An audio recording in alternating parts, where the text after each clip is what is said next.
அனைவருக்கும் என் அன்பு வணக்கம். இது ஒரு திராவிட பள்ளி சந்திப்பு. 5 ஆண்டுகளுக்கு முன்னால் கொரோனா என்னும் கொடிய நோய் இந்த உலகத்தை சூழ்ந்திருந்த நேரத்தில் இன்றைய மாண்புமிகு முதலமைச்சர், அன்றைய எதிர்க்கட்சி தலைவர், திராவிட முன்னேற்றக் கழகத்தினுடைய தலைவர் தளபதி அவர்களால் இந்த திராவிட பள்ளி 2020 செப்டம்பர் 17ஆம் நாள் தொடக்கி வைக்கப்பட்டது. இந்த பள்ளியினுடைய நோக்கம் அடுத்த தலைமுறைக்கும் திராவிட இயக்கத்தின் வரலாறு, நோக்கம், கோட்பாடு, திராவிட இயக்கத்தின் தாக்கம் ஆகியவைகளை கொண்டு செல்ல வேண்டும் என்பதுதான். எத்தனை பேர் மாணவர்களாக சேர்வார்கள், எவ்வளவு பேர் தேர்வு எழுதுவார்கள் என்கிற ஐயம் எங்களுக்கே இருந்தது. ஆனால் எங்களினுடைய சந்தேகங்களை எல்லாம் முறித்து எறிந்துவிட்டு இந்த 5 ஆண்டுகளில் இன்று வரையில் 2200 பேர் திராவிட பள்ளியிலே படித்து வெளியேறியிருக்கிறார்கள், 200 பெண்கள் உட்பட. இந்த பள்ளியின் பணி தொடருகிறது. இந்த கட்டத்தில் ஒரு முறை திரும்பி பார்ப்பது, 5 ஆண்டுகள் ஆயிற்று, நடந்து வந்த பாதை சரியாக இருக்கிறதா, மாணவர்களுக்கு அதனால் பயன் இருக்கிறதா என்பதை சரிபார்த்து கொள்ளும் வகையில் இப்போது ஒரு உரையாடலை நாம் நிகழ்த்த இருக்கிறோம். திராவிட பள்ளியில் தொடக்க நிலையில் படித்து முடித்திருக்கிற 3 பேரும், முதுகு நிலையில் முடித்திருக்கிற ஒரு தோழருமாக மகிழவன், சுபத்ரா, அகிலா, தினேஷ் என்று 4 மாணவர்களோடு நானும் இந்த திராவிட பள்ளியினுடைய தலைமை ஒருங்கிணைப்பாளர் உமாபதி அவர்களும் உரையாட வந்திருக்கிறோம். உங்களை சந்திக்கவும் வந்திருக்கிறோம். இப்போது உரையாடலை தலைமை ஒருங்கிணைப்பாளர் தோழர் உமாபதி அவர்கள் தொடக்கி வைப்பார்கள். அனைவருக்கும் வணக்கம். இப்போ நீங்கள் எல்லாருமே தொடக்க நிலை மாணவர்களாகவும் முதுநிலை மாணவர்களாக இருந்திருக்கீங்க. முதல்ல இந்த திராவிட பள்ளியை பற்றி நீங்கள் எப்படி தெரிஞ்சுக்கிட்டீங்க? இந்த திராவிட பள்ளியில் நீங்கள் எப்படி சேர்ந்தீங்க? நான் திராவிட பள்ளியில் இப்போ முதுநிலை முடிச்சிருக்கிறேன். தொடக்கநிலை சேர்ந்ததுன்னு பார்த்தீங்கன்னா 2023 வந்து தொடக்கநிலை சேர்ந்து படித்தேன்.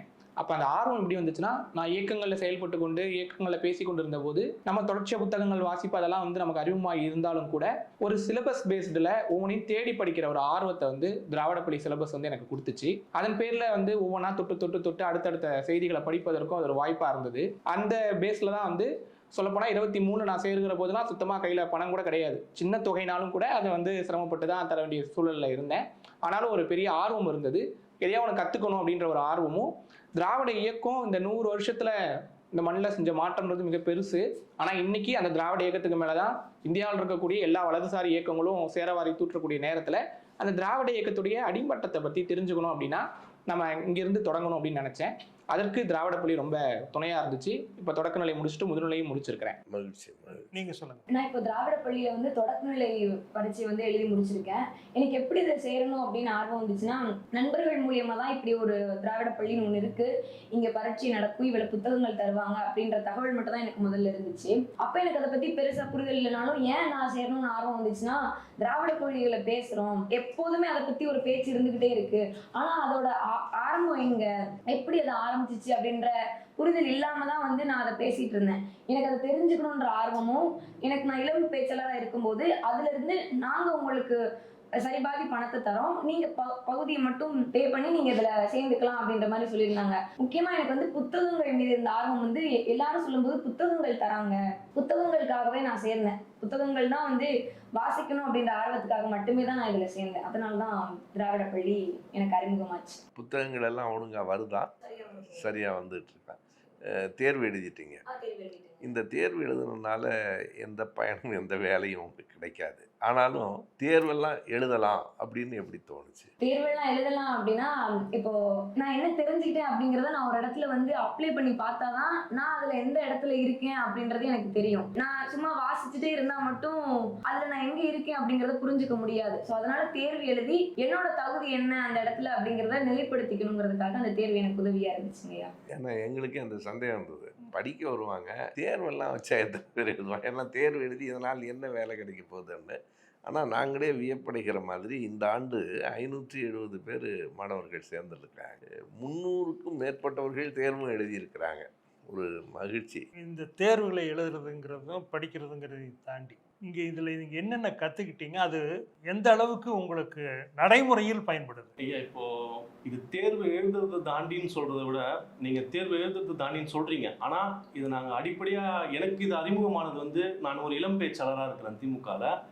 அண்ணன் உதயநிதி அவர்கள் வந்து ஒரு பயிற்சி பாசறை நடத்தும் போது இதற்கான படிவத்தை கொடுத்து நீங்கள் இந்த திராவிட பள்ளியில் சேருங்க அதற்கான பணத்தை எங்களுடைய அன்பகத்திலேருந்து நாங்கள் கட்டுறோம், நீங்கள் வெறும் அந்த ஒரு சிறு தொகையை கட்டினா நீங்கள் அதுக்கான ஆர்வத்தை உண்டு பண்ணது அண்ணன் உதயநிதி அவர்கள் தான். அதனால் வரைக்கும் புத்தகங்கள் படிப்பேன். ஆனால் இது போன்ற சகோதரர் சொன்ன மாதிரி ஒரு இந்த சிலபஸ் சார்ந்த அந்த பாடத்திட்டமாக ஒரு பாடமாக கொடுக்கறது நம்ம திராவிட பள்ளி.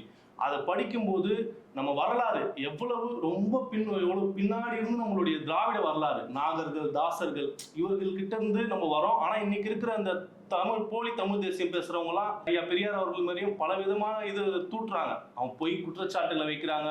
அவருடைய ஒரு வரிகளை மட்டும் எடுத்துக்கிட்டு பல விதமான பொய் பரப்புரைகளை செய்யறாங்க. ஆனா இந்த புத்தகத்தை படிக்கும் போதுதான் எங்களுக்கு என்ன நடந்தது, தந்தை பெரியார் அவர்கள் எந்த சூழ்நிலையிலையும் தன்னை இந்த சமுதாயத்துக்காக தான் போராடணும், இந்த மக்களுக்காக தான் போராடணும் அப்படின்னு நினைச்சாரே தவிர தனக்காக வாழ்ந்தது கிடையாது. திராவிடம் அப்படின்றது எப்படி வந்தது, நகர்ந்து வந்தது, இறுதியில திராவிடம் அந்த ஐயா அவர்கள் எழுதியிருக்காங்க, கொளத்தூர் மணி அவர்கள்லாம் எழுதியிருக்காங்க. அந்த திராவிட அது எப்படி மாறுச்சு, பிராமணர்கள் எப்படி உள்ள வந்தாங்க, ஆரியர்களாக எப்படி உள்ள வந்தாங்க, அதெல்லாம் நம்ம கத்துக்கிட்டாதான் அவர்களுக்கு நம்ம அடிமைப்படுத்த வேண்டிய கட்டாயம் எங்கிருந்து வந்தது. அவர்களும் அந்த இழித்தொழில்னு சொல்லக்கூடிய அந்த மலம் அழுவதையும் சரி இதெல்லாமும் பிராமணர்களும் செய்திருக்கிறாங்க. அவர்களும் மாமிசம் உண்டிருக்கிறாங்க. இதெல்லாம் வரலாற்றை படிக்கும் போதுதான் எங்களுக்கு தெரியுது. இதெல்லாம் செய்யும் போதையும் நம்மளை அடிமைப்படுத்த வேண்டிய சூழ்நிலை எங்கிருந்து வந்தது அப்படின்ற அந்த முக்கியமான விஷயத்த இந்த திராவிட பள்ளி அந்த புத்தகங்கள், அந்த வரலாற்று புத்தகங்கள் தான் எங்களுக்கு கற்றுக் கொடுத்தது. மகிழ்ச்சி சொல்லுங்க அகிலா. அதாவது நீங்கள் ஏற்கனவே இதில் ஒரு ஆர்வம் இருந்ததுனால தான் இங்கே உள்ள வந்திருப்பீங்க. இந்த திராவிட பள்ளியில் இணைந்து ஓராண்டு படித்ததற்கு பிறகு மறுபடியும் முதுநிலைக்கும் படிக்கலாம் அப்படின்னு தோணுதா? புதிய செய்திகளாக நீங்கள் கற்றுக்கொண்டது புதிய செய்திகள் அப்படின்னா, இந்த திராவிட பள்ளி சார்ந்த புத்தகங்கள் படிக்கிறதுக்கு முன்னாடியே சில புத்தகங்கள் வாசிப்பு இருந்துச்சு. புத்தக வாசிப்பு இருக்கிறதுனால பெரியார் படித்தேன், அண்ணாவை படித்தேன், இவங்களெல்லாம் படிக்கும் பொழுது இது சார்ந்து இயங்கணும் அப்படிங்கிற ஒரு எண்ணம் மட்டும்தான் இருந்துச்சு. எப்படி நம்ம இதுக்குள்ளே போகணும் அப்படின்னு எனக்கு தெரியல. பல வலைதளங்கள் எல்லாம் பார்ப்பேன், இதில் எப்படி போகணும் அப்படின்னு சொல்லிட்டு. ஆனால் சரியான வழிகாட்டுதல் அதில் இல்லை. அதுக்கு பிறகு இளம் பேச்சாளராக தேர்வு செய்யப்பட்டதுக்கு பிறகு தான் இந்த மாதிரி இந்த பள்ளியில் எப்படி சேரணும் அப்படிங்கிறதுக்கான படிவம் கொடுத்தாங்க. அதன் பிறகு தான் இதற்குள்ளே படிக்க ஸ்டார்ட் பண்ணேன். பெருசாக ஒரு என்ன மாதிரி பண்ணுவாங்க அப்படின்னு தெரியல. அப்போ புத்தகங்கள்லாம் கொடுக்கும் பொழுது அந்த புத்தகங்களை வாசிக்க ஆரம்பிச்சதுக்கு பிறகு மொத்தம் 17 புத்தகங்கள் கொடுத்தாங்க தொடக்க நிலைக்கு. அந்த 17 புத்தகங்களில் ஆரம்ப நிலையிலேருந்து ஆரம்பிச்சிருந்தீங்க. முதல் புத்தகம் கூட நீங்கள் எழுதின புத்தகம் தான் வாசித்தேன். அந்த புத்தகங்கள்ல எல்லாம் தொடக்க காலத்திலேருந்து அந்த வரலாறுகள் அப்படிங்கிறது இருந்துச்சு. அதில் நான் அது படிக்கிறதுக்கு முன்னாடி என்னுடைய மனநிலை எப்படி இருந்துச்சு, அது படித்ததுக்கு பிறகு என்னுடைய மனநிலை எப்படி இருந்துச்சு அப்படின்னா, நம்மளாம் தமிழர்கள் தானே, நம்ம ஏன் தமிழர்கள்னு சொல்லாமல் திராவிடர்கள் அப்படின்னு சொல்லிக்கிட்டு இருக்கோம் அப்படிங்கிற ஒரு எண்ணம் எனக்கு இருந்துச்சு. ஆனால் இந்த திராவிட பள்ளியில் சேர்ந்து தொடக்க நிலை புத்தகங்களை படித்து முடிச்சதுக்கு பிறகு நம்ம ஏன் திராவிடர்கள்னு சொல்கிறோம், எதற்காக சொல்லணும் அப்படிங்கிற ஒரு விஷயத்தை இந்த திராவிட பள்ளியில் சேர்ந்து படித்ததுக்கு பிறகு எனக்கு நான் புரிஞ்சுக்கிட்டேன். அதை 4 பேர்கிட்ட சொல்கிறதுக்கான ஒரு வாய்ப்பு எனக்கு கிடைச்சிச்சு. ரொம்ப மகிழ்ச்சி. எல்லா இயக்கங்கள்லேயும் அவங்களுக்கு கொள்கை இருக்கா, கோட்பாடு இருக்கான்னு கேட்டால் இருக்குதுன்னு சொல்லுவாங்க பெருமளவுக்கு. ஆனால் தேசிய இயக்கங்கள்னு சொல்லக்கூடியவங்க அவங்களுக்கான இதெல்லாம் வச்சுருப்பாங்க. பொதுவுடைமை கட்சி இருக்கும். ஆனால் பொதுவாக இருக்கக்கூடிய மாநில கட்சிகளில் இந்த மாதிரியான ஒரு கொள்கையும் கோட்பாடும் தெளிவான பார்வையும் ஒரு தொடர்ச்சியும் நம்ம இதை வழி நடத்துகின்ற தலைவர்களும் இவங்களை பற்றியெல்லாம் இருக்குது. இதெல்லாம் மற்றவங்ககிட்ட இருக்குதாங்கிறது ஒரு கேள்வி. ரெண்டாவது, இதையெல்லாம் நாங்கள் சரியாக உங்களுக்கு கொண்டு சேர்த்துருக்குமாங்கிறது அடுத்த கேள்வி. அதாவது கொள்கை அப்படிங்கிறது திராவிட முன்னேற்ற கழகம் மட்டும்தான் கொள்கை பிடிப்போட கடைசி வரைக்கும் செயல்பட்டுக்கிட்டு இருக்கு அப்படின்னு சொல்லலாம். அதே போல அந்த கொள்கைகளை எப்படி இளம் தலைமுறைக்கு எடுத்துட்டு போகணும் அப்படிங்கிறதுலையுமே மிகச்சிறப்பாக திராவிட பள்ளி அப்படிங்கிறது செயல்பட்டு இருக்குது. அதுதாங்க இப்போ ஐயா கேட்ட மாதிரி இந்த கொள்கைகளை சரியாக எங்க கிட்ட கொண்டு சேர்த்துருக்கிறீங்களா அப்படின்னு சொன்னதுக்கு அதற்கு ஒரே விடை நீங்க சொன்னீங்க இல்லைங்களா, நானே எதிர்பார்க்கல. ஆனா 2200 பேர் இந்த பள்ளியில சேர்ந்து இந்த வருடம் 500 பேருக்கு மேல சேர்ந்து 300 பேருக்கு மேல தேர்வு எழுதியிருக்கிறாங்கன்னு. அதுதான் அந்த கொள்கையை சேர்த்ததுனாலதான் இத்தனை பேர் நாங்கள் எழுதியிருக்கிறோம். உண்மையே அவர் சொல்றேன்னா, ஐயா தந்தை பெரியார் முதல் இன்று வரை அண்ணாவாகட்டும், தலைவர் கலைஞர் அவர்களாகட்டும், இன்று இருக்கக்கூடிய முதலமைச்சர் மு.க. ஸ்டாலின் அவர்களாகட்டும், இவர்கள் அத்தனை பேரும் எந்த சூழ்நிலையிலும் தங்களுடைய கொள்கைகளை ஒரு நாளும் விட்டு தந்ததில்லை. தலைவர் கலைஞர் அவர்களுக்கு நில சீர்திருத்த சட்டம் 1971 அந்த நில சீர்திருத்த சட்டம் கொண்டு வந்த போது ஆதிக்க சாதியினர்லாம் சொன்னாங்க, இதனால உங்களுடைய வாக்கு வங்கி குறையும், உங்களால் ஆட்சியை இழக்கக்கூடிய சூழ்நிலை ஏற்படும்னு சொன்னாங்க. ஆனால் அன்றைக்கு தலைவர் கலைஞர் அவர்கள் பதிவு பண்ணது அப்படின்னா என்ன, அடிமைன்ற ஒரு சாதி இல்லாமல் போகுமே, அனைவருக்கும் அனைத்தும் அப்படிங்கிற அந்த கோட்பாடு நம்ம காலம் காலமா தந்தை பெரியார் அவர்கள் நமக்கு சுயமரியாதை இயக்கத்தை காலத்தை தொடங்கியது முதல் சொல்லிக் கொடுத்த அந்த ஒரு மந்திரத்தை நாம் இன்று வரை பயன்படுத்தி கொண்டே வரோம். இன்றைய இளந்தலைவர், எங்களுடைய இளந்தலைவர் அண்ணன் உதயநிதி அவர்கள் கூட ஒரு 2 ஆண்டுகளுக்கு முன்பு சனாதனம் ஒழிக்கப்பட வேண்டியதுன்னு சொன்னார். அதற்கு பல எதிர்ப்புகள் வந்தது. ஒருத்தர் வடநாட்டில் ஒருத்தர் வந்து அவர் தலையை சீவி கொண்டு வருவாரு, இன்னொருத்தங்க வந்து இங்க ஆந்திரால வந்து அவருடைய படங்களை செருப்பு போட்டு மிதிக்கிறாங்க.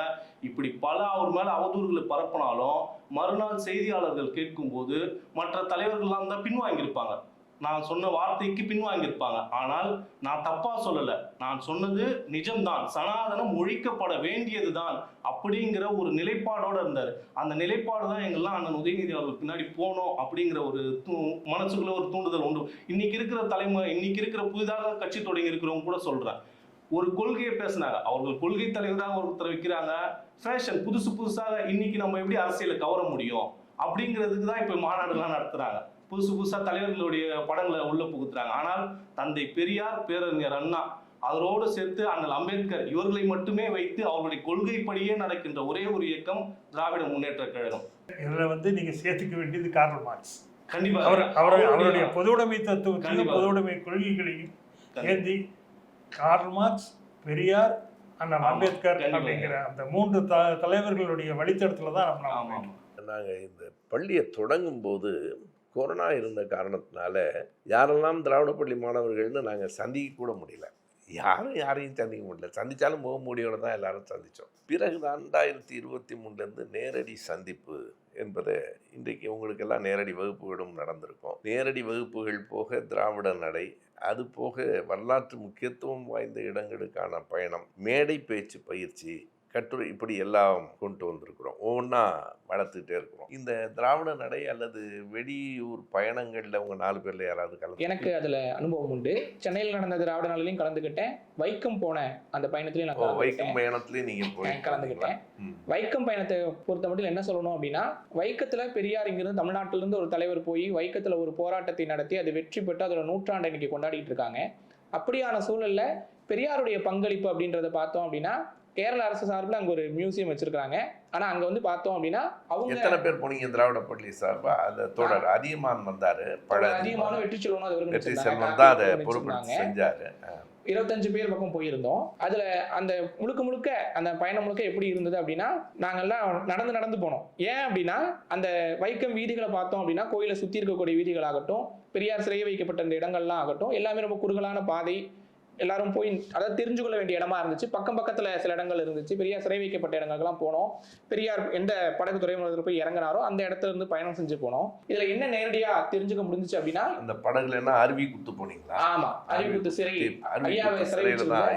அந்த சிறைசாலையெல்லாம் போய் பார்த்தோம். இன்னைக்கு அந்த இடம் வந்து இடிஞ்சு ரொம்ப பாலடைஞ்சு இருந்தது. ரொம்ப சின்ன இடமாவும் இருந்துச்சு. அந்த இடத்தோட பேஸ்மெண்ட் மட்டும் நம்மளால பார்க்க முடிஞ்சிச்சு. அந்த இடத்த பார்க்கும் போது தான் தெரிஞ்சிச்சு, தமிழ்நாட்டில் ஒரு செல்வந்தர் குடும்பத்தில் பிறந்த ஒரு தலைவர் இங்கிருந்து போய் அங்கே இருக்கக்கூடிய மக்களுடைய விடுதலைக்காக போராடுறாரு, அந்த மக்களுக்கான உரிமைக்காக போராடுறாரு.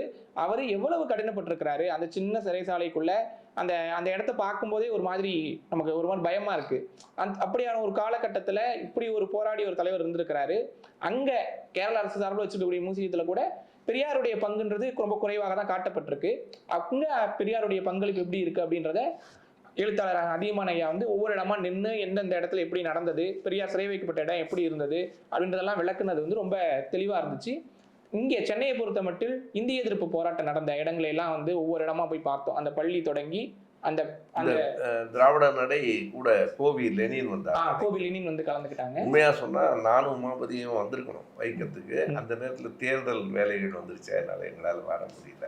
அதுலயுமே கூட பார்த்தோம் அப்படின்னா பெண்களுடைய பங்களிப்பு எவ்வளவு இருந்திருக்கு அப்படின்னு அந்த ஒவ்வொரு இடமா போய் ஒவ்வொரு கட்டிட வாசல நிற்கும் போது இங்க ஒரு வரலாறு நடந்திருக்கு. இன்னைக்கு இந்தியாவே தமிழ்நாட்டை திரும்பி பார்க்குது, தமிழ்நாட்டுடைய இருமொழி கொள்கையை கொண்டாடுதுன்னு சொன்னா அதற்கான தொடக்க விதைகளை விதைத்த இடமா இதெல்லாம் பார்க்க முடியுது. அதெல்லாம் களத்துல போய் நேரடியா பார்க்கும்போது இன்னைக்கு சோசியல் மீடியால மூழ்கி இருக்கக்கூடிய இளைஞர்களுக்கு இந்த இடங்களுக்கு போய் நேரடியா பார்த்து அங்க அதை வந்து தெரிஞ்சுக்கிறதுன்றது வந்து வரலாற்று ரொம்ப பக்கத்துல கொண்டு வந்து நிறுத்தி அவங்களுக்கு சொல்ற மாதிரியான ஒரு தோனி வந்து எனக்கு இருந்தது. அது ரொம்ப பிடிச்சு இருந்துச்சு எனக்கு. இல்லை, வைக்கம் போராட்டத்துல அந்த திருவாங்கூர் மகாராஜா வந்து தந்தை பெரியாருக்கு குடும்ப நண்பர். அவருக்கு சென்னைக்கு போறதுன்னா அங்க வந்து அப்ப ரயில் எல்லாம் வந்து ஈரோட்ல தங்கி ஒரு நாள் சிரம பரிகாரம் பண்ணிட்டு ஓய்வு எடுத்துட்டு அடுத்த நாள் தான் போவாங்க. அதுக்கு ஐயா வீட்டுல தான் குடியிருப்பாங்க. அவ்வளவு நெருக்கமா இருந்தோம் இவர் அவருக்காக வேண்டி விட்டு தரல, மக்களுடைய தேவைகளுக்காக வேண்டி அவங்க போராடினாங்கிறதெல்லாம் நம்ம ஆமா, தெரிஞ்சுக்கலாம். ஐயாவுக்கு கொடுக்க அந்த வரவேற்பை கூட அவர் வந்து இல்ல நான் இப்போ மக்களுக்காக போராட வந்திருக்கேன், அவங்க வரவேற்பு இப்போதைக்கு எனக்கு தேவைப்படாது அப்படின்னு சொன்ன செய்திகள்லாம் வந்து வியப்பா இருந்துச்சு. இப்படி ஒரு மனுஷன் வாழ்ந்திருக்க முடியுமா அப்படின்ற கேள்வியும், நம்ம எப்படி பொது வாழ்க்கையில் நம்ம வந்து நம்மளை மாத்திக்கணும்ன்ற அந்த பாடத்தையும் அதை சொல்லி தந்ததா பார்த்தேன் நான். நீங்கள் எல்லாருமே சுபத்ரா, ஹிலாந்தினி எல்லாமே இடம் பேச்சாளர்களாகவும் இருக்கிறீங்க. இங்கே ஒரு மேடை பேச்சு பயிற்சியும் நாங்கள் திராவிட பள்ளியில் கொடுக்குறோம். ஆனால் அது முதுநிலையில் தான் நினைக்கிறேன், ஆமா. தொடக்க நிலையில் அது இல்லை, முதுநிலையில் கொடுக்குறோம். அந்த மாதிரி மேடையில் நீங்கள் ஏற்கனவே பேசியிருக்கிறீங்க, அந்த அனுபவம் இருக்குது. திமுக உங்களை வந்து பல மேடைகளில் ஏற்றியிருக்காங்க. இருந்தாலும் இன்னொரு மேடை பேச்சு பயிற்சி உங்களுக்கு பயன்படுமா? மக்களை பார்த்து மேடையில் பேசுகிற போது உங்களோட அனுபவம் எப்படி இருந்தது? சுபத்ரா சொல்லுங்க. ஐயா, மேடை பேச்சு பயிற்சி வந்து பயன்பெறுமான்னு கேட்டால் கண்டிப்பாக பயன்பெறும். ஏன்னா நாங்கள் எல்லாருமே இளம் பேச்சாளர்கள். இப்போ தான் வந்துட்டு பொது மேடைகளில் மக்களை வந்து நேரடியாக சந்திக்கிற மாதிரி ஒரு வாய்ப்பு எங்களுக்கு கிடைக்கி. அது போக ஒரு பயம், ஒரு நடுக்கம் வந்து இருந்துகிட்டே இருக்கு. ஏன்னா நாங்கள் பேசும்போது அவங்க இடைமறிச்சு உங்ககிட்ட நீங்கள் இப்படி பண்ணீங்களா, எங்களுக்கு இது வரலை, எங்களுக்கு இது கிடைக்கல அப்படின்ற ஒரு கேள்வி எங்ககிட்ட கேட்டுருவாங்களோ, இதை நாங்கள் அதை எப்படி அணுகலாம் அப்படின்ற ஒரு தயக்கம் இருந்துகிட்டே இருந்துச்சு. நமக்கு அறையில பேசுறதுக்கும் பொதுக்கூட்டத்தில் பேசுறதுக்கும் வித்தியாசம் தெரிஞ்சதா? ரொம்ப ரொம்ப வித்தியாசம் இருந்துச்சுங்கய்யா. என்ன குறிப்பாக என்ன வித்தியாசம்? நம்ம இங்க இந்த அறையில பேசும்போது வந்துட்டு இப்போ சரளமா என்னால பேச முடியாது. நான் ஒரு கருத்தரங்களை எப்படி பேச இருக்கணுமோ அதுக்குன்னு ஒரு புரோட்டோகால் இருக்க மாதிரி ஒரு இது இருக்கும். ஆனா நான் பொது மேடைகள்ல பேசும்போது வந்து அந்த சாமானிய மக்களோட நான் எப்படி கம்யூனிகேட் பண்ணலாம், அவங்கள எப்படி நான் ஒரு திட்டம் சொல்றேன், அது எப்படி அவங்கள போய் சேரலாம் அப்படிங்கிறத வந்துட்டு வித்தியாசமா சொல்லணும். ஒரு எடுத்துக்காட்டோட அங்க இருக்கவங்களோட ஒப்பிட்டு நான் அதுல பயன்பெற்றத அந்த மாதிரி பேசினா மட்டுமே அது பொதுமக்களை வந்து எளிய முறையில போய் சேரும், அவங்க அதை கவனிப்பாங்க அப்படின்றது ஒண்ணு இருக்கும். ஆனா கருத்தரங்க பொறுத்த மட்டும் நம்ம அந்த மாதிரி பேசணும் அப்படின்ற அவசியம் இல்லை. அங்க இருக்க எல்லாருக்குமே அது தெரியும். இப்ப நான் கருத்தரங்க பேசும்போது அந்த கருத்தோட தலைப்பு ஒப்பிட்டு தான் வந்து எல்லாருமே பேச போறோம். ஆனா பொதுக்கூட்டம் அப்படி இல்லை. ஆனா அவங்கள பேசணும்னா ஒரு எடுத்துக்காட்டு, ஒரு நகைச்சுவை, இது எல்லாமே தேவைப்படும். இல்லை, மக்கள் கேள்வி கேட்டுருவாங்களோன்னு ஒரு அச்சம் இருந்தேன்னு சொன்னீங்களா? அந்த மாதிரி அப்படி ஒரு நிகழ்ச்சி ஏதாவது நடந்திருக்கா? இளம் பேச்சாளர்களுக்கு நடக்கல, தலைமை கழக பேச்சாளர்களுக்கு வந்து ஒரு காணொலி ஒன்று நான் பார்த்தேன். இடைமறிச்சு ஒரு கேள்வி கேட்டிருந்தாங்க. அதுக்கும் அவங்க வந்து சரியா வந்து பதில் அளிச்சிருந்தாங்க. அவங்கள எப்படி கையாளணும் அப்படின்ற ஒரு இது வந்துட்டு அவங்க கிட்ட இருந்துச்சு. ஆனா அது வந்து எங்களுக்கு இல்லை. அதுவும் போக நேரடி சந்திப்புல வந்து எங்களுக்கு ஒரு காணொலி ஒன்று நீங்க அங்க போட்டீங்க. அதாவது வேற வேற பேச்சாளர்கள் எப்படி பேசுறாங்க, ஒருத்தவங்களோட விருப்பம் ஒரு மாதிரி இருக்கு அப்படின்ற மாதிரி போட்டிருந்தீங்க. அதை பார்க்கும்போது வந்துட்டு இவ்வளோ இருக்கு, இதுல நான் எதை சூஸ் பண்றேன், இதுல நான் எந்த விஷயத்தை யார மாதிரி பேசணும்னு ஆசைப்படுறேன், அல்லது எனக்குன்னு ஒரு தனி ஸ்டைல் ஒன்று நான் கிரியேட் பண்ணிக்கணும், அது எதை மாதிரி இருக்கணும் அப்படின்றது வந்து எனக்கு அந்த நேரடி வகுப்புல வந்து ஒரு பயனுள்ள விஷயமா இருந்துச்சுங்க. கண்டிப்பா எங்களுக்கு மேடை பயிற்சி அளிச்சா ரொம்ப பயனுள்ளதாகவே இருக்கும். ஏன்னா நாங்கள் எல்லாருமே இளம் பேச்சாளர்கள். மேடை பயிற்சியை தாண்டி இப்போ ஒரு கட்டுரை எழுதுவதற்கு இதழ்கள்லேயே முயற்சி பண்ணுறோம். அதில் சில கட்டுரைகள் வந்திருக்கு. எப்படி இருக்கும் பற்றி அந்த கட்டுரை? இல்லை, அவங்க கொடுத்துருக்காங்க. ஆனால் அது வந்து சிலர் வந்து சொல் அலங்காரத்தில் வந்து அவங்க அதிகப்படியான கவனம் செலுத்துகிறாங்க. வார்த்தை பிரயோகங்கள் அதில் வந்துக்கிட்டு அடுக்குமொழி அந்த மாதிரியான இல்லைன்னா உட்பொருளில் கவனம் செலுத்துறதில்லை. ஒரு சிலர் உட்பொருள் சரியாக கொடுத்துட்றாங்க, இது பண்ணுறதில்லை. இப்போ ரெண்டையும் மேட்ச் பண்ணி அவங்களுக்கு எந்த வகையில் எடுத்து சொல்லணும் அப்படிங்கிறத நாம் இப்போ அவங்களுக்கு கொடுக்கும்போது ஒரு நல்ல கைதேர்ந்த பத்திரிகையாளர் இதழாளர்களை நம்மளால் உருவாக்க முடியும். இப்போ நாம் யாரை உருவாக்குறோம்? நல்ல மாணவர்களை உருவாக்குறோம், நல்ல தொண்டர்களை உருவாக்குறோம், எழுத்தாளர்களை உருவாக்குறோம், பேச்சாளர்களை உருவாக்குறோம், பத்திரிகையாளர்கள் இதழாளர்களையும் உருவாக்குறோம்.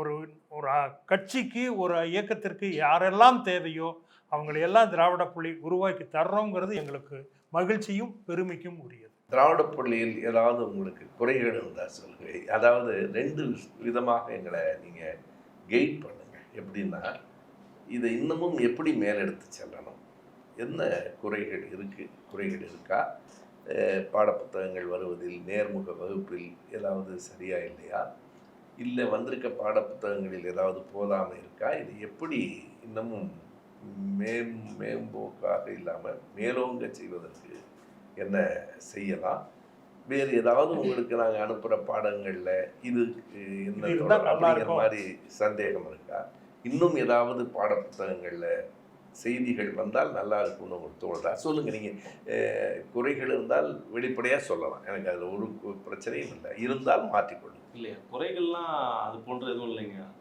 நீங்கள் ஆர்கனைஸ் பண்ணுறது, அதாவது நீங்கள் அந்த சரியான முறையில் எல்லாமே நடக்குதுங்க. புத்தகங்களும் மேலேருந்து எங்களுக்கு நீங்கள் நியமிச்சிருக்கிற அந்த ஆட்கள் வந்து அவங்க சரியான முறையில் அவர்கள் வந்து எங்களுக்கு தொடர்பு கொண்டு அதை அனுப்புறதுக்கு உண்டான அத்தனை வழிகளும் பார்க்குறாங்க. அது என்னைக்கு வந்து உங்களுக்கு வரும், அந்த எல்லா விதமான அந்த வழிமுறைகள் எல்லாத்தையும் தெளிவாக சொல்கிறாங்க. அதெல்லாம் எந்த வகையான இதுவும் இல்லைங்க. புத்தகங்களும் ரொம்ப படிச்சிருங்க. அது ரொம்ப தெளிவாக நம்ம ஒரு புத்தகத்துக்கும் இன்னொரு புத்தகத்துக்கும் ஒத்து போகிற மாதிரி அந்த பாடத்திட்டத்தை தெளிவாக நீங்கள் வடிவமைச்சிருக்கிறீங்க. அதனால் அதுலலாம் எங்களுக்கு சொல்கிற அளவுக்கு எங்களுக்கு அனுபவம் இல்லை. இருந்தாலும் இப்போ இருக்கிற புத்தகம் ரொம்ப சிறப்பாகவே இருக்குங்கய்யா. நான் இது வரைக்கும் படித்து நீங்கள் அனுப்பின புத்தகங்கள் எல்லாமே முழுமையாக இன்னும் கடைசி 3 பாடத்தை படிக்க முடியல. இது வரைக்கும் படித்தது எல்லாமே ஒரு சரியான முறையில் வடிவமைச்சிருக்குங்க. அதில் எந்த விதமான குறைகளும் இல்லைங்க. இணைய வழியில் நம்ம பாடங்களை நடத்துகிறோம்ல, அதை நடத்துறதுலையும் எங்களுக்குள்ள ஒரு குறை, போதுமான அளவிற்கு எல்லோரும் அதில் கலந்துக்கிறது இல்லை. கொஞ்சம் அதில் குறைவாக தான் இருக்காங்க. எல்லாரும் கலந்துக்கிட்டாலும் நல்லா இருக்கும். அல்லது அவங்க அதையே திரும்பவும் அதை போட்டு கேட்குற வாய்ப்பு இருக்குது, அதையாவது பயன்படுத்திக்கிறாங்களான்னு தெரிஞ்சிட்டோம்னா நாம் சொல்கிறத சரியாக செய்கிறோம், சரியாக போய் சேருதுங்கிற ஒரு திருப்தி எங்களுக்கு இருக்கும். இல்லைங்க, மேக்ஸிமம் எல்லாருமே கலந்துக்கிறாங்க. அதிகப்படியான ஆர்வத்தோடு தான் கலந்துக்கிறாங்க. ஒரு சிலர், நான் என்னுடைய அனுபவத்தினால சொல்கிறேன், ஒரு சில நேரங்களில் அன்னைக்கு தேதியில் அந்த நேரம் வரைக்கும் எந்த வித இதுவும் இருக்காதுங்க. அது பிறகு அது கல்லூரி மாணவர்களாக இருந்தாங்கன்னா முக்கால்வாசி வந்து நீங்கள் ஞாயிற்றுக்கிழமைகளில் தான் அந்த இது நடக்குதுங்க. அதனால் கல்லூரி மாணவர்களாக இருக்கவங்களுக்கு அந்த நேரத்தில் எந்த விதமான வேலைகளும் இருக்காது. ஆனால் மற்றபடி தனியார் நிறுவனங்களோ ஏதோ வேலை செய்கிறவங்களுக்கு வந்து அந்த நேரத்தில் எதிர்பாராத விதமாக வருகிற வேலையினால் தான் அவங்களால அதை அட்டன் பண்ண முடியாமல் போகுதுங்க. மற்றபடி எல்லாருக்குமே அது ஆர்வம் இருக்குது, எல்லாருமே கலந்துக்கிறாங்கய்யா. இல்லை, அதில் உமாபதி நான் என்ன நினைக்கிறேன்னா, அதில் இன்னொரு சிக்கலும் இருக்குது. நீங்கள் சொல்கிற மாதிரி ஞாயிற்றுக்கிழமை தான் வகுப்பு அப்படின்னாலும் கூட பெரும்பான்மையானவர்கள் இந்தியாவில் இருக்கிறவங்க. ஆனால் வெளிநாடுகளில் இருக்கிறவர்களும் இருக்கிறாங்க. நமக்கு ஞாயிறாக இருக்கும்போது சிலருக்கு அது சனிக்கிழமை இரவாக இருக்கும். அமெரிக்காவில் இங்கே ஞாயிறு காலையில் அங்கே சனி இரவு. நம்ம திராவிட பள்ளியில் இந்த ஆண்டு அமெரிக்காவில் இருக்கிறாங்க.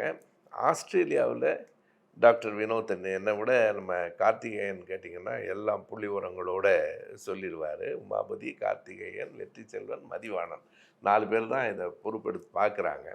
அதில் ஒருத்தர் அமெரிக்கா, ஒருத்தர் ஆஸ்திரேலியா கூட இல்லை, நியூசிலாந்து. இந்த எல்லை சூரியன் முதலில் உலகத்தில் உதிக்கிற நாடு. அப்போது எனக்கு நல்லா நினைவு இருக்குது, இங்கே பகலாக இருக்கும்போது நள்ளிரவு 1 மணிக்கு, இப்போ இரவு நள்ளிரவு 1 மணி அப்படின்னு சொன்னார், வகுப்பில் இருக்கிறாங்க. இருந்தாலும் உமாபதி சொல்கிற ஒரு செய்தி இருக்குது. 570 பேரில் நாங்கள் தொடக்க நிலை தனியாக முதுநிலை தனியாக நடத்துகிறோம். தேர்வு கூட 50 விழுக்காட்டுக்கு மேலே எழுதுகிறாங்க, 300 பேருக்கு மேலே. ஆனால் இந்த இணைய வழி வகுப்புகளுக்கு வருகிற எண்ணிக்கை எங்களுக்கு கொஞ்சம் குறைவாக தெரியும். இயல்பாகவே மாணவர்களை வகுப்பில் உட்கார வைக்கிறது கொஞ்சம் சிரமம் தான்.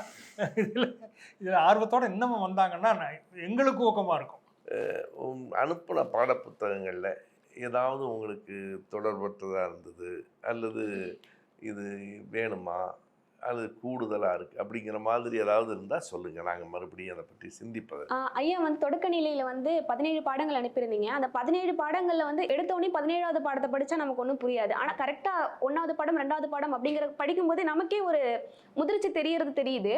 அப்போது இதில் அந்த பாடநிலை அப்படிங்கிறது ஒரு குறிப்பிட்ட கட்சி சார்ந்தோ அப்படி இல்லாமல் இதழியல் துறை சார்ந்தும் இருந்துச்சு, சினிமா துறை சார்ந்து எப்படி இயங்கியிருக்காங்க அப்படிங்கிற 17 பாடங்களும் ரொம்ப நல்லாவே இருந்துச்சு. அதில் சூழலியல் சார்ந்து ஒரு புத்தகம் கொடுத்திருந்தீங்க, காலநிலை மாற்றம் பத்தி. ஆமா, சுந்தரராஜன். ஆமாங்க ஐயா, அந்த புத்தகத்தை பார்க்கும்போது எனக்கு ரொம்ப சந்தோஷமா இருந்துச்சு. இன்னைக்கு இன்றைய காலகட்டத்தில் காலநிலை மாற்றம் அப்படிங்கிறது தான் மிகப்பெரிய பிரச்சனையா இருக்கு. உலக நாடுகள் முதல் இதை பத்தி தான் பேசிக்கிட்டு இருக்காங்க.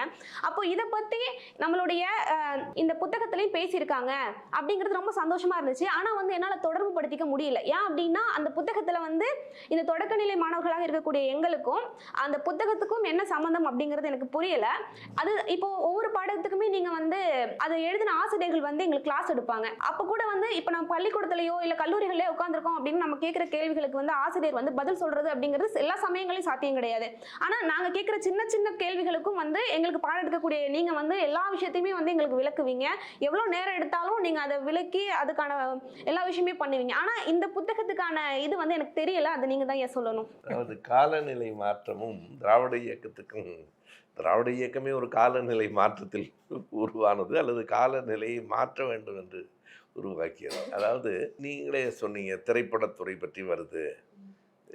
ஒரு இயக்கம் என்பது பல்வேறு துறைகளிலும் பரவி நிற்பது தான். வெறுமன மேடைகளில் மட்டுமல்ல, கட்சி மட்டுமல்ல, வாழ்க்கை எந்த தடத்திலெல்லாம் இருக்கிறதோ எல்லா தடங்களிலும் இயக்கங்களுக்கும் தொடர்பு இருக்கும், இருந்தாக வேண்டும். இன்றைய படிப்பு எப்படி மாறி இருக்குன்னா, எங்களை விட உங்களுக்கு நல்லா தெரியும். ஆங்கிலத்தில் சொன்னால் எல்லாமே இன்டர் டிசிப்ளினாக இருக்குது. முன்பெல்லாம் இது தனி அது தனி, ஒவ்வொன்றும் தனித்தனியாக படித்தோம். இப்போ எதையுமே தனியாக படிக்க முடியல. பயாலஜி வேறு, கெமிஸ்ட்ரி வேறேன்னு நினச்சோம். இப்போ பயோ கெமிஸ்ட்ரி படிக்கிறோம், பயோ ஃபிசிக்ஸ் படிக்கிறோம். நீங்கள் எல்லாமே ஜெனட்டிக் இன்ஜினியரிங்னு படிக்கிறாங்க. ஜீன்ஸ் பற்றிய படிப்பு வேறு, இன்ஜினியரிங் வேறுன்னு நினச்சோம். ஜெனட்டிக் இன்ஜினியரிங் வருது. எல்லாம் ஒன்றோடு ஒன்று தொடர்புடையதாகவும் ஒன்றோடு ஒன்று கலந்து நிற்பதாகவும் இருக்கிறது. சுற்றுச்சூழல் என்பது மிகப்பெரிய சமூக மாற்றத்துக்கும் அரசியலுக்கும் தேவையான ஒன்று. சுற்றுச்சூழலை பற்றி இனிமேல் கவலைப்படாமல் இருக்க முடியாது. உலகத்தில் சுற்றுச்சூழலுக்குன்னே தனி அமைப்புகளே வந்துருச்சு. எனவே அதையும் திராவிட இயக்கத்தோடு தொடர்புபடுத்தி எல்லாவற்றையும் பார்க்க வேண்டும் அப்படிங்கிறக்காகத்தான் இப்போ இங்கே சட்டம் பற்றி ஒரு புத்தகம் உங்களுக்கு வந்திருக்கோம். எல்லா துறைகள் சார்ந்தும் நாம், அதாவது என்ன ஒன்று என்றால், எந்த துறையில் ஆழ்ந்து படிக்கிறோம், எந்த துறைகளை அகலமாக படிக்கிறோம் என்றது தான். அகன்றும் ஆழ்ந்தும் படிப்பது தான் படிப்பென்றால், இந்த சுற்றுச்சூழலெல்லாம் சுற்றி இருக்கிற ஒரு துறை. திராவிட இயக்கத்தினுடைய சமத்துவ கோட்பாடு, அதாவது சாதி ஒழிப்பே சமூக விடுதலை என்பதும் பாலின சமத்துவம் என்பதும் திராவிட இயக்கத்தின் அடித்தளம் என்றால், அது பற்றிய செய்திகளை ஆழ்ந்தும் பிற செய்திகளை மேலோட்டமாக சூழ்ந்தும் சொல்ல வேண்டும் என்று கருதுகிறோம். அதுக்காகத்தான் அது வந்திருக்கும். படிங்க, இது செஞ்சீங்கன்னா எங்களுக்கு நல்லா இருக்கும் அப்படின்னு உங்களுக்கு தோன்ற ஏதாவது குறைன்னு ஒண்ணு இல்ல, நான் நிறைன்னு ஒண்ணு சொல்ல நினைக்கிறேன். என்னன்னா, இந்த கொரோனா காலகட்டத்துக்கு அப்புறம் வந்து புத்தகம் வாசிப்புன்றது ரொம்ப குறைஞ்சிருச்சு. இப்ப நான் ஒரு பெரிய புத்தகத்தோட விடுதியில் உட்காந்து படிக்கும்போது இது எப்படி படிக்கிறேன்ற மாதிரி நக்கலா ஒரு பேசிட்டு ஒரு பேச்சு போகும், என்ன கடந்து அப்படியே போகும். இப்போ நான் அந்த சின்ன சின்ன புத்தகங்களை பார்க்கும்போது நான் மட்டும் இல்லை, கூட இருக்கிறவங்களும் பக்கம் குறைவா இருக்கு, அப்ப இதை படிக்கலாம் அப்படின்னு என்கிட்ட வாங்கி படிச்சாங்க. அது வந்துட்டு என்னை தாண்டி என் கூட இருந்த விடுதியில் இருந்தவங்களை போய் சேர்ந்துச்சு அப்படின்னு நினைக்கும் போது ரொம்ப எனக்கு ரொம்ப சந்தோஷம், பெருமையாகவும் இருந்துச்சு. ஏன்னா என் மூலியமா இந்த புத்தகத்தை அவங்க படிக்கிறாங்க. காரணம் என்னன்னா, அது சின்னதா இருக்கு, குறைவான பக்கங்களோட இருக்கு. நீங்க இதுக்கப்புறம் முதுநிலை நான் படிப்பேன், அப்பவும் நீங்க இதே மாதிரி குறைவான பக்கங்களோட புத்தகம் கொடுத்தா எங்களுக்கு ரொம்ப சந்தோஷமா இருக்கு. நன்றி. அதில் நீ சொன்னதில், சுபத்ரா சொன்னதில், கொரோனா காலத்துக்கு அப்புறம் படிக்கிற பழக்கம் குறைந்து, என்னமோ அதுக்கு முன்னாடி நிறைய படிக்கிற பழக்கம். எல்லா காலங்களிலும் படிப்பது என்பது, படிக்கிறவர்கள் எண்ணிக்கை ரொம்ப குறைவாக தான் இருக்கும். அதை புரிஞ்சு தான் வள்ளுவர் அப்போவே 1.25 அடியில் எழுதிட்டார்னு நினைக்கிறேன். என்னை ரொம்ப படிக்க மாட்டானுங்க இந்த பயலில். இப்போ கூட அன்றைக்கு ஒரு நண்பர் சொன்னார், பெரும்பாலும் இளைஞர்கள் ரீல்ஸ் தான் பார்க்குறாங்க, ஏன்னா அது 1 நிமிடத்துக்குள்ளே முடிஞ்சு போகுது அப்படின்னு. படிக்கிற பழக்கத்தை ஊக்குவிப்பதும் திராவிட பள்ளியின் நோக்கங்களில் ஒன்று. எல்லாவற்றையுமே வெறும் ரீல்ஸில் தெரிஞ்சுக்க முடியாது, வேண்டாம் நான் சொல்லலை. சமூக வலைத்தளங்களை எல்லாம் புறக்கணிக்க முடியாது. நீங்கள் என்னதான் திரையில் படித்தாலும் அது ஊடகங்களில் படிப்பது அச்சு ஊடகத்திற்கு மாற்றாக ஆகுமான்னு எனக்கு தெரியல.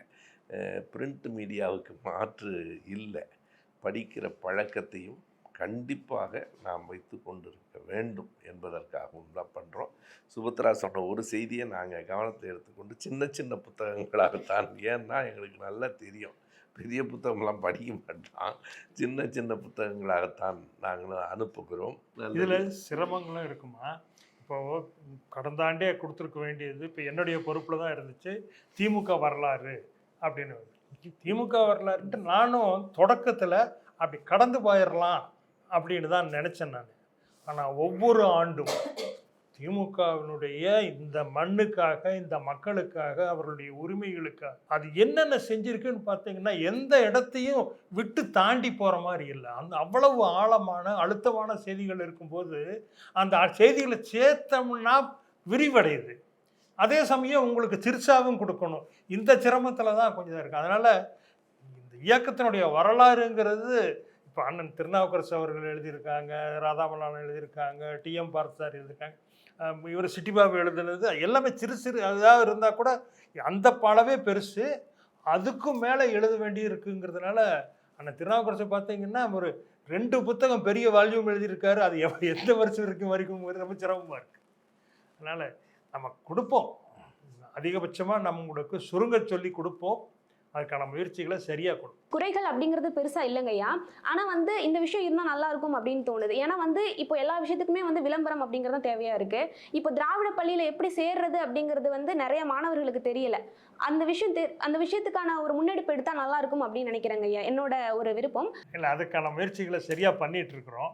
ஒவ்வொரு மாவட்ட செயலாளர்கிட்டையும் இப்போ நம்ம நேரடியாக தொடர்பு கொண்டு அவங்களுக்கு திராவிட பள்ளி பற்றி சொல்லி, இன்னும் சொல்ல போனால் அவங்களுக்கும் பலருக்கு வந்து இது புதிய செய்தியாக இருக்குது.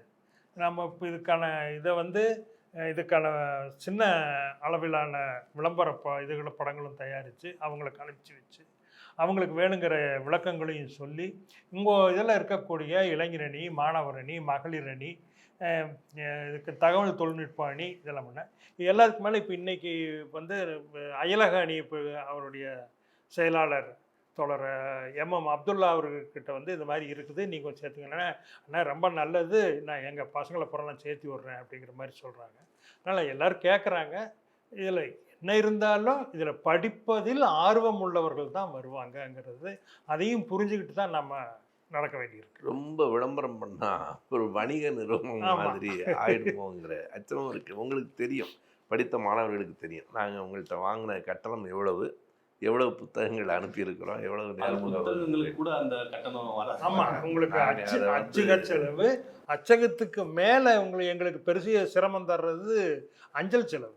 நாங்கள் திராவிட இயக்க கோட்பாடுகளை அறிந்ததால் வளர்ந்த பிறகு அதை அடுத்த தலைமுறைக்கு கொடுக்க வேண்டும் என்கிற ஒரு கடமை உணர்வு தான் இந்த திராவிட பள்ளி. நீங்கள் தான் விளம்பரம் பண்ணணும், நாங்கள் அல்ல.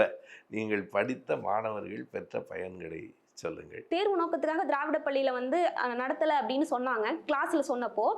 அதே போல ஆனால் வந்து தேர்வு அப்படிங்கிற ஒரு விஷயம் வந்து ஆன்லைன் அதாவது ஆஃப்லைன்ல இருக்கிறத தாண்டி நேரில் வந்து வச்சா கொஞ்சம் நல்லா இருக்கும் அப்படிங்கிறது தோணுதுங்க ஐயா. அது சிரமமா? ஏன்னா நான் சொன்ன மாதிரி பல ஊர்கள்லையும் இருக்காங்க, பல நாடுகள்லையும் இருக்காங்க.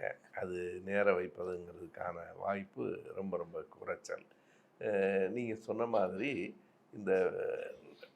இன்றைய அரசியல் பற்றியும் நாம் தெரிஞ்சுக்கணும். நாங்களும் இப்போ அதை சிந்தித்தோம். ஏன்னா திராவிட இயக்கம்னாலே பெரிய பழைய வரலாறு சொல்லுவாங்க அப்படிங்கிற எண்ணம் இல்லாமல், அது நேற்று இருந்த கட்சி அல்ல, இன்றைக்கும் உயிர்ப்போடு இருக்கிற இயக்கம், நாளைய தமிழ்நாட்டையும் வழிநடத்த போகிற இயக்கம். அதனால் நடப்பு அரசியலுக்கும் நாம் கூடுதல் கவனம் செலுத்தணும் அப்படிங்கிறத நாங்களும் உணர்ந்தோம். அதனால் இந்த ஆண்டு முதுகலைக்கு மகிழவனுக்கு தெரியும் நடப்பு அரசியல் பற்றிய செய்திகளை. ஏன்னா நான் பேசும்போதே சிலர் கேட்பாங்க, நீ ஏன் எப்போ பார்த்தாலும் பழைய வரலாறு பேசிகிட்டு இருக்கிறீங்கன்னு. எங்களுக்கு வரலாறு இருக்குது, அதனால் பேசிகிட்டு இருக்கோம். இல்லாதவர்களுக்கு நாங்கள் ஒன்றும் செய்ய முடியாது. எனவே நடப்பு அரசியலிலும் திராவிட பள்ளி கண்டிப்பாக கவனம் செலுத்தும். இந்த நடப்பு அரசியல் புத்தகத்தை பொறுத்தவரை என்ன அப்படின்னா, திராவிட இயக்கம் இதில் என்ன ஸ்டாண்ட் எடுக்குது அப்படின்றது வந்து ரொம்ப முக்கியமான ஒரு விஷயம். அதை வந்து நம்ம இளைஞர்களுக்கு சொல்கிறதுக்கு அந்த புத்தகம் ஒரு வாய்ப்புன்னு நினைக்கிறேன். ஏன்னா இன்னைக்கு சமூகத்தில் என்ன நடக்குது, அதுக்கு நம்மளுடைய பார்வை எப்படி இருக்குது அப்படின்றத அவங்களுக்கு எளிமையாக புரியறதுக்கு இந்த நடப்பு புத்தகம் வந்து ரொம்ப பயனுள்ளதாக இருக்கும்னு நினைக்கிறேன். ஏன் அப்படின்னா நம்ம வந்து திராவிட பள்ளியில் வந்து திராவிட இயக்கமும் ஈழ விடுதலை போரும் அப்படின்ற புத்தகம் நம்ம வந்து வச்சுருக்கோம். அதை பொறுத்தமட்டில் என்ன அப்படின்னா, இன்னைக்கு தமிழ்நாட்டு அரசியலை பொறுத்த மட்டில் ஈழத்தை மையப்படுத்தி ஒரு பிழைப்புவாத பிணந்தினி கூட்டம் வந்து திமுகவையும் திராவிட இயக்கத்துக்கும் எதிரான ஒரு பிரச்சாரத்தை செஞ்சுட்டு இருக்கு. சின்ன வெளியீடாக இருந்தாலும் இந்த புத்தகம் வந்து திராவிட இயக்கத்துக்கும் ஈழ விடுதலைக்குமான அந்த என்னென்னலாம் திராவிட இயக்க தலைவர்கள் செய்திருக்கிறாங்கன்றத சுருக்கமாக ஒரு அறிமுகமாக தரக்கூடிய ஒரு புத்தகமாக அதை பார்க்குறோம். அது எப்படி இந்த ஈழத்தை பற்றி இங்கே இருக்கக்கூடிய இளைஞர்களுக்கு ஒரு சின்ன அறிமுகமாக இருக்குமோ, திராவிட இயக்கத்தை பற்றி தெரிஞ்சுக்கிறதுக்கு ஒரு வாய்ப்பாக இருக்குமோ, அதே மாதிரி நடப்பு அரசியலை பற்றி நம்ம சொல்கிறதும் திராவிட இயக்கம் எப்படி இருக்குது, எந்த இடத்துலையும் சமூக நீதிக்கும் நடப்பு அரசியல்லையும் நம்ம என்ன பங்கு வகிச்சிருக்கோம் அப்படின்றத பார்க்கறதுக்கு அந்த நடப்பு அரசியல் புத்தகம் ரொம்ப பயனுள்ளதாக இருக்குன்னு நான் நினைக்கிறேன். நன்றி, வணக்கம். மகிழ்ச்சி.